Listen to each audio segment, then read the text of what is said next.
Hello use welcome to TJMS Tamil channel. ரொம்பவே பரபரப்பாக போயிட்டுருக்க மகாநதி சீரியலோட அப்கமிங் எபிசோடில் எந்த மாதிரியான விஷயங்கள்லாம் வரப்போகுது அப்படின்றத பார்க்கலாம் வாங்க. என்ன பண்ணுறாங்க, காவேரிக்கு எதிராக சில விஷயங்களை பண்ணியிருக்காங்க. ஆனால் இவ்வளோ விஷயத்தையும் பண்ணிவிட்டு தப்பு பண்ணலை அப்படின்னும் போது யாருக்காக இருந்தாலும் கோவம் வரத்தானங்க செய்யும். அதே தான் விஜயோட சூழ்நிலையும் அமைஞ்சிருக்கு. ஏன்னா பாட்டி இதை பெருசாகவே எடுத்துக்கல. திரும்ப திரும்ப காவேரியை பற்றி தேவையில்லாத வார்த்தைகள்லாம் பேசுறதுனால ரொம்பவே பொறுத்துக்க முடியாத விஜய் என்ன பண்ணுறாரு, ஒரு கட்டத்தில் அங்கேருந்து கிளம்பணும் அப்படின்னு சொல்லிட்டு முடிவெடுக்கிறாரு. பாட்டியோட சைட்லேருந்து யோசிக்கும் போது எல்லாமே சரியாக இருந்தாலும் ஆனால் என்ன பண்ணுறது, தன்னோட பேரோட வாழ்க்கை இப்படி இருக்கே அப்படின்னு சொல்லிட்டு சரிப்படுத்தணும்னு பார்த்துருக்காங்க. ஆனால் பேரனுக்கு எது சந்தோஷம் அப்படின்றது அவங்களுக்கு தெரியாமலே போயிடுச்சு இல்லையா. ஸோ இந்த வகையில் யோசிக்கும் போது பாட்டி பண்ணது தவறான ஒரு விஷயந்தான். காவேரியை தேடி போனேன்னா கண்டிப்பாக இதோட இந்த சொத்து பற்றி எதுவுமே எல்லாத்தையும் இழந்து தான் நிற்க போகிற அப்படின்ற ஒரு வார்த்தையை விடுறாங்க பாட்டியம்மா. இதை கேட்டு விஜய் ரொம்பவே கோவப்படுறாரு. பரவாயில்ல பாட்டி இருக்கட்டும், எனக்கு என் பொண்டாட்டி தான் சொத்து, ஒருத்தி இருந்தாலே போதும், எனக்கு இந்த சொத்து பற்றி இந்த காசு பணம் எதுவுமே வேண்டாம் அப்படின்ற மாதிரி தான் கிளம்புறாரு. இது எல்லாமே நடந்ததுக்கு பாட்டி தான் காரணம். ஆனால் தாத்தா என்ன பண்ணார், இவ்வளோ விஷயங்கள் விஜய்க்காகவும் காவேரிக்காகவும் ரொம்பவே சப்போர்ட்டிவாக இருந்திருக்காரு. காவேரிக்காக நிறைய சப்போர்ட் பண்ணியிருக்காரு. இந்த தருணத்தில் தாத்தா ரொம்பவே கஷ்டப்படுறாரு விஜய் இப்படிலாம் பேசும்போது. உடனே பாட்டிக்கு ஒரு விஷயம் தோணுது, அப்போ எங்கள் எல்லாரையும் விட உனக்கு அந்த காவேரி தான் முக்கியம் அப்படி தானே, இந்த சொத்து பற்றி எதுவுமே வேண்டாம் அப்படி தானே அப்படின்ற மாதிரி கேட்குறாங்க. ஆமாம் பாட்டி, எனக்கு எல்லாரும் விட காவேரியை விட்டு கொடுக்க முடியாது, காவேரி தான் முக்கியம் அப்படின்ற மாதிரி தான் முடிவெடுக்கிறாரு.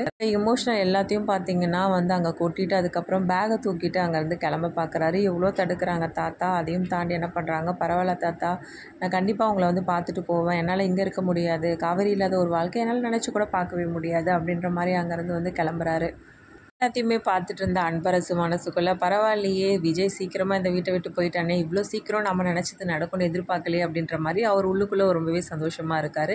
இன்னொரு பக்கம் நம்ம பாட்டி ரொம்பவே வருத்தத்தோடு நிற்க, அந்த டைம்லேருந்து தாத்தா பயங்கரமாக திட்ட ஆரம்பிக்கிறாங்க. இது எல்லாத்துக்குமே காரணம் நீ தான் கல்யாணி, இன்றைக்கி விஜய் இந்த அளவுக்கு பேசிட்டு போகிறான்னா அதுக்கு எல்லாத்துக்குமே காரணம் நீ தான் அப்படின்ற மாதிரி கேள்வி கேட்க ஆரம்பிக்கிறாரு.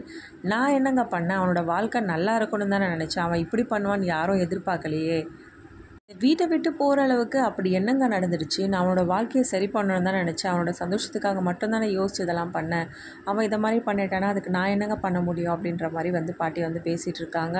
என்ன தான் 1000 காரணம் சொன்னாலும் நீ பண்ணது தப்பு தான் கல்யாணி, இப்படிலாம் ப்ரெஷர் பண்ணியிருக்கக்கூடாது காவேரி, அப்போ காவேரி எந்த மனநிலையில் எடுத்திருப்பாங்க அப்படின்ற மாதிரி காவேரிக்கு தான் ரொம்பவே சப்போர்ட்டிவாக பேசுகிறாரு தாத்தாவும். இன்னொரு பக்கம் பார்த்தீங்கன்னா பேகும் கையுமா போய் நிற்கிறாரு. விஜயை பார்த்ததும் ஒன்றுமே புரியல காவேரிக்கும் காவேரி குடும்பத்தில் உள்ளவங்களுக்கும். திடீர்னு பார்த்தீங்கன்னா இப்படி வந்தால் யாராக இருந்தாலும் பயந்து போதானே செய்வாங்க. என்னாச்சுங்க அப்படின்னு சொல்லிட்டு உள்ளே கூப்பிட்றாங்க. எல்லாத்தையும் தாண்டி நீ தான் வேணும், வந்துட்டேன் காவேரி அப்படின்னு சொல்கிறாங்க. என்னாச்சுங்க, ஏதாவது பிரச்சனை ஆகிடுச்சா அப்படின்னு சொல்லிட்டு காவேரி ஒரு பக்கம் கேட்க, இன்னொரு பக்கம் சாரதாமா கேட்குறாங்க.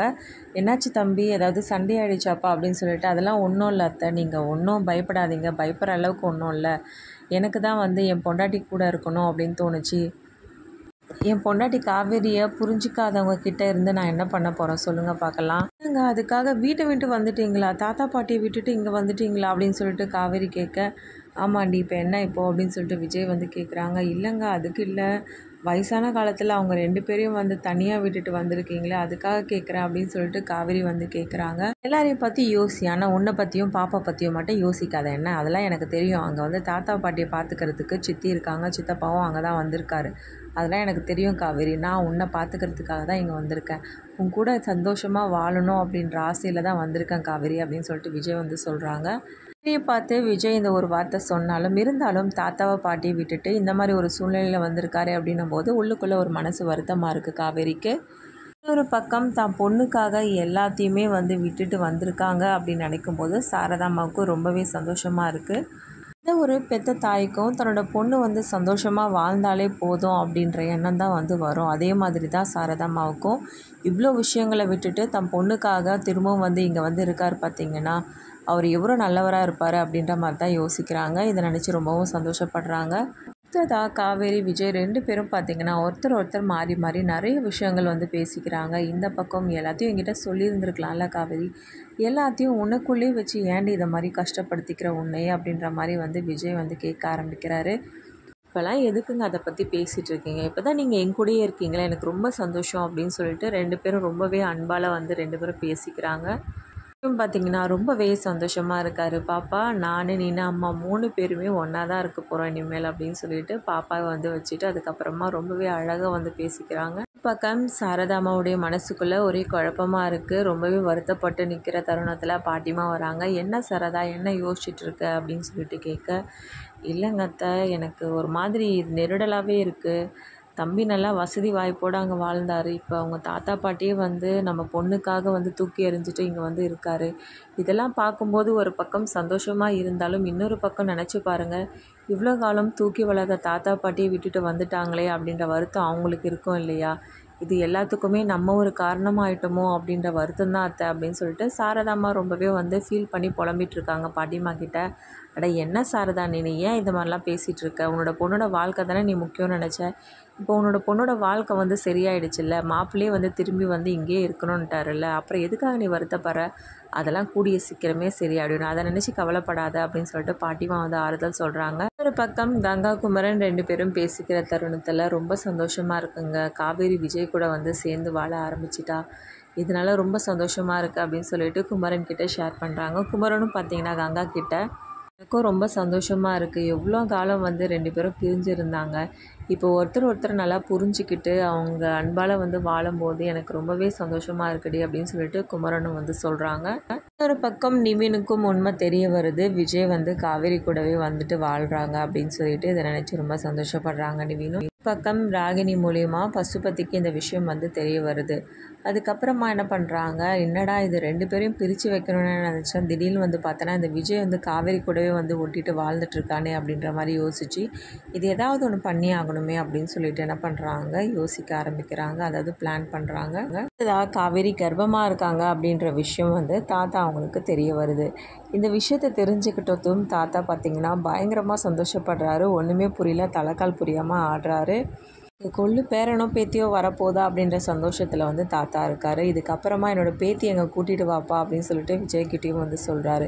இன்னொரு பக்கம் காவேரி கர்ப்பமாக இருக்குன்ற விஷயம் வந்து பாட்டி சித்தி அவங்களுக்கு வந்து தெரிய வருது.